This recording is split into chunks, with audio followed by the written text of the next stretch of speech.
Hello मंडळी, आज आपण या व्हिडिओमध्ये पाहणार आहोत पालक पनीर कसं बनवायचं।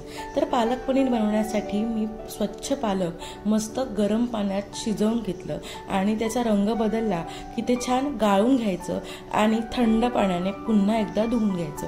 त्यानंतर मी फोडणी देताना जिरं, मिरची, आलं लसूण पेस्ट मस्त परतवून घेतली। त्यानंतर त्यात हळद, परत मसाला हे मस्त परतवून घेतलं। त्यात कांदा, टोमॅटो, परत जिरा पावडर आणि त्याचबरोबर गरम मसाला टाकून हे सगळं मिश्रण एकत्र करून तेलात परतवून घेतलं।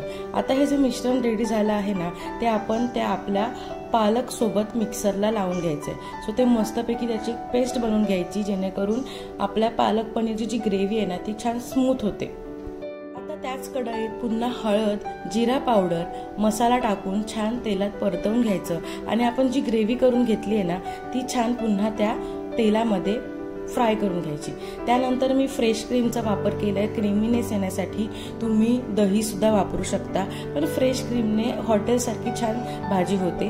आणि त्यात नंतर मीठ टाकून आपण जे पनीरचे तुकडे करून घेतलेत ना ते टाकून घ्यायचे आणि अशा प्रकारे आपली पालक पनीर रेडी आहे। आणि मी गार्निशिंगसाठी मस्त पनीर किसलंय।